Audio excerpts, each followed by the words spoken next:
Classic rock is bigger than it's ever been.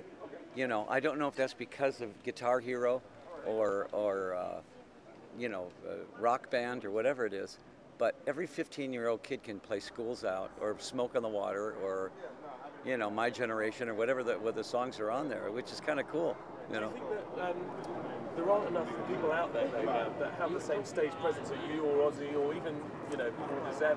I just don't know if there's a lot of young bands that are really writing classic songs.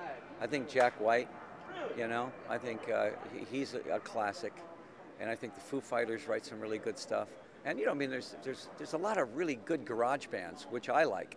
See, I'm glad that bands are going back to the garage, because that's the essence of hard rock is 5 kids in a garage playing Rolling Stones songs, old Rolling Stones or Yardbird songs. And do you think that now you have to turn out 2 albums a year because of the music industry rather than Radiohead releasing an album every 3 years? That's actually bringing that back. I think that's and I think I think that's a great. We used to do 2 albums a year. That was normal to put out, Love It to Death and Killer in 1 year.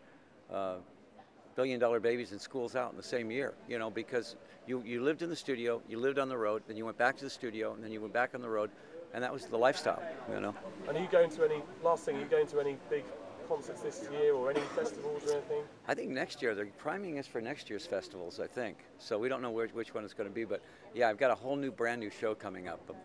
When we come back here in November, December, it'll be Alice Cooper, but if you think you know what's going to happen, it's totally upside down and backwards. In other words, Alice Cooper fans usually know the rhythm of the show. It's totally opposite of that. So it's going to surprise a lot of people. Very exciting. Yeah, it's going to be fun.